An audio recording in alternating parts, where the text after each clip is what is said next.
నమస్తే, welcome to our voice. నేను journalist నవత. గుప్పెడు ఓట్ల కోసం ఏం చేయడానికైనా రాజకీయ నాయకులు వెనక ముందు ఆడరు.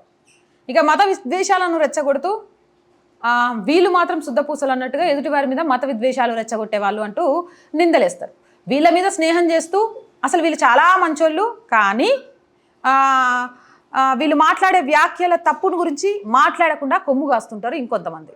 దీంట్లో చాలా ప్రాముఖ్యత సంతరించుకున్న వాళ్ళు ఎవరు అంటే హైదరాబాద్లో ఎంఐఎం అధినేత అసదుద్దీన్. ఇక అధికారంలో తెలంగాణలో ఏ పార్టీ అధికారంలోకి వచ్చినా అది కాంగ్రెసే కావచ్చు, బీఆర్ఎస్ఏ కావచ్చు. ఇక ఎంఐఎంతో జట్టు కట్టండి, అడుగు ముందుకు పడదు అంటూ అయ్యే విధంగా చేసుకుంటాడు. గతంలో చూసినాం 10 సంవత్సరాల బీఆర్ఎస్ కాలంలో కారు స్టీరింగ్ ఎప్పుడు ఎంఐఎం చేతిలోనే ఉండేది అని చెప్తూ. ఇక కాంగ్రెస్ వచ్చిన తర్వాత ఆల్రెడీ ఆ వర్గానికి కొమ్ము కాస్తూ ఉండే ఆ పార్టీ ఖచ్చితంగా కూడా ఎంఐఎంతో పొత్తు విధంగానే ఉంటుంది. ఇక ఒకరికొకరు బాహాటంగానే తెలంగాణలో 5 సంవత్సరాలు రేవంత్ నేను పాలన కొనసాగించుకోవడానికి మేము సహకరిస్తామని ఎంఐఎం అధినేత చెప్తే, హైదరాబాద్లో ఎంఐఎం అసదుద్దీన్కి పోటీగా లేకుండా చేసే విధంగా చేస్తూ ఇద్దరు కుమ్మక్కయ్యారు. కాంగ్రెస్ ఎంఐఎం అనేది ఫిరోజ్ ఖాన్ చాలా క్లియర్గా చెప్పిండు. ఇప్పుడు ఏకంగా మళ్ళీ మత విద్వేషాలను రెచ్చగొట్టే విధంగా మాట్లాడారు. దీనికి సంబంధించి కంప్లైంట్ కూడా ఇచ్చారట. అసలు అది ఏం మాట్లాడాడు, ఆయన మాట్లాడిన మాటల్లో కూడా కొన్ని తప్పిదాలు ఉన్నాయి, అవేందో మీ ముందు ఉంచుతా. హైదరాబాద్ నియోజకవర్గం బీజేపీ అభ్యర్థి మాధవీలత ఎంఐఎం పార్టీ అధినేత అసదుద్దీన్ ఓవైసీపై కేంద్ర ఎన్నికల సంఘానికి ఫిర్యాదు చేసింది. అసదుద్దీన్ ఓవైసీపై కఠిన చర్యలు తీసుకోవాలని మాధవీలత ఎన్నికల సంఘానికి విజ్ఞప్తి చేశారు. అసలు విషయం ఏంటంటే, గుప్పెడు ఓట్ల కోసం అసదుద్దీన్ ఓవైసీ ముస్లిం యువతను రెచ్చగొట్టేందుకు తీవ్ర ప్రయత్నం చేస్తున్నారు. ఈ క్రమంలో నిన్న ఛత్రపతి సంభాజీ నగర్కు వెళ్లిన అసదుద్దీన్ ఓవైసీ మాట్లాడుతూ మధ్యలో ప్రసంగాన్ని ఆపి బాబ్రీ మసీద్ జిందాబాద్ అంటూ బాబ్రీ మసీద్కు ముస్లిం యువత చేత జిందాబాద్లు కొట్టించిండు. అసలు ఇక్కడ 2 తప్పులు ఉన్నాయి. బాబ్రీ మసీదు కాదు, బాబ్రీ కట్టడం. అది ఎంత ఘోరంగా కట్టారు, హిందూ సనాతన ధర్మాన్ని విచ్ఛిన్నం చేసి అనేది కోర్టుకు వెళ్ళి మరీ ప్రూవ్ చేసుకున్నాం. మళ్ళీ ఇక్కడ మసీదు ఏంది, బాబ్రీ కట్టడంగానే చెప్పాలి. అదే అతి పెద్ద తప్పు, ఎవరు యాక్సెప్టెడ్ కాదు. అందులో చట్టపరంగా ఇచ్చిన తర్వాత ఇప్పుడు మత విద్వేషాలను రెచ్చగొడుతోంది ఎవరు, యువతను రెచ్చగొడుతోంది ఎవరు, యువతను పక్కదోవ పట్టిస్తోంది ఎవరు, యువత మెదళ్లలో మతోన్మాదాన్ని చొచ్చిస్తోంది ఎవరు. దీని గురించి కాంగ్రెస్ ఎందుకు మాట్లాడదు, దీని గురించి బీఆర్ఎస్ ఎందుకు మాట్లాడదు, ఇది తప్పు అనేది ఎందుకు చెప్పదు.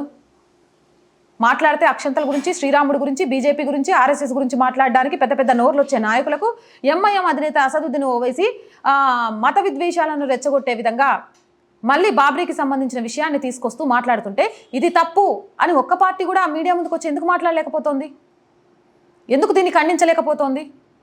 ఎందుకు అంటే ఓటు బ్యాంకు రాజకీయాల కోసం. ఆయనకు గుప్పెడు ఓట్లు కావాలి, వీళ్ళకు తెలంగాణలోని మిగిలిన సీట్లు సాధించడం కోసం ఈ గుప్పెడు మంది సహాయం కావాలి.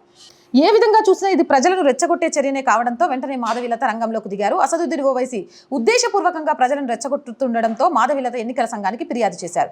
ఓవైసీపై కఠిన చర్యలు తీసుకోవాలని ఈసీకి విజ్ఞప్తి చేసిండ్రు. మొత్తానికి దీనికి సంబంధించి కంప్లైంట్ చేయడం అయితే జరిగింది. మరి దీని మీద యాక్షన్ తీసుకుంటారా లేదా అనేది పక్కన పెట్టేస్తే, ముస్లిం సోదరీమణులైనా లేకపోతే హిందువులు సోదరీమణులైనా, క్రిస్టియన్లైనా, జైనులైనా, పార్షులైనా గుర్తుపెట్టుకోవాల్సింది ఏంటంటే, మనందరం ఫస్ట్ భారతీయులమైన తర్వాతనే ఏ కులమైనా, ఏ మతమైనా భిన్నత్వంలో ఏకత్వంగా బ్రతుకుతున్న వాళ్ళం.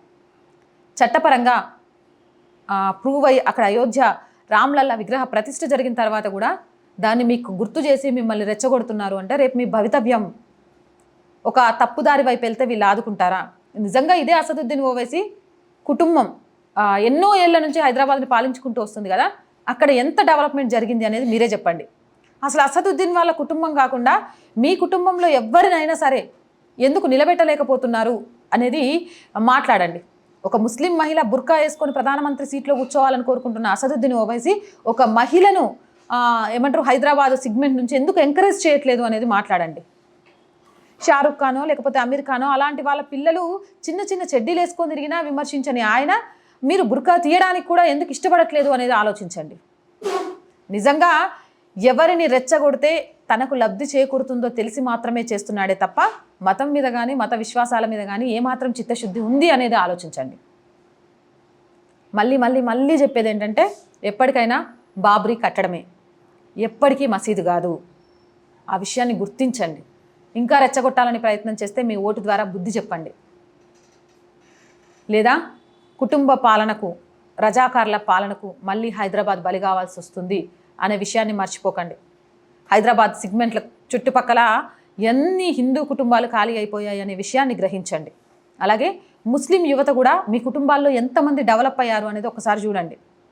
ఒకే కుటుంబం నుంచి, వాళ్ళ చుట్టాల్లో నుంచి, వాళ్ళ అల్లుల నుంచి వాళ్ళే రాజ్యాలను వెళ్తున్నారే తప్ప ఒక పేద ముస్లిం యువకుడో, ఒక పేద ముస్లిం యువతో ఎందుకు రాజకీయాల్లోకి వచ్చి తమ అదృష్టాన్ని పరీక్షించుకోలేకపోతున్నారు అనేది ఆలోచించండి. హైదరాబాద్ ఓల్డ్ సిటీ ప్రాంతంలో చెప్పుల దుకాణాలు, పండ్ల దుకాణాలు, కూరగాయల దుకాణాలు, పాన్ షాపులే పెరిగిపోతున్నాయి, కానీ విద్యా వ్యవస్థ ఎందుకు పెరగలేకపోతుంది అనేది ఆలోచించండి. ఉపాధి శిక్షణ తరగతులు ఎందుకు పెరగట్లేదు అనేది ఆలోచించండి. అంతరిక్షంలోకి దూసుకుపోగలుగుతున్నప్పుడు ఇంకా కూడా ఓల్డ్ సిటీ లాంటి కొన్ని ఏరియాల్లో చిన్నతనంలోనే పిల్లలు పెళ్లి చేసి ఎందుకు దుబాయ్ లాంటి ప్రదేశాలకు పంపుతున్నారు అనేది ఆలోచించండి. ఓటు రాజ్యాంగం మనకు కల్పించిన హక్కు, దాన్ని సరైన మార్గంలో వినియోగించుకుందాం. ఖచ్చితంగా కూడా మతాలను అడ్డు పెట్టుకొని మత విద్వేషాలను రెచ్చగొడుతూ ఓటు బ్యాంకు రాజకీయంగా మార్చుకునే వాలి అనుకునే వాళ్ళకు బుద్ధి చెప్తాం. ఇలాంటి మోర్ వీడియోస్ కోసం మన ఛానల్ వెంటనే సబ్స్క్రైబ్ చేయండి. వీడియో నచ్చిందా లైక్ చేయండి, షేర్ చేయండి, మీ అభిప్రాయం ఏదైనా కామెంట్ చేయండి.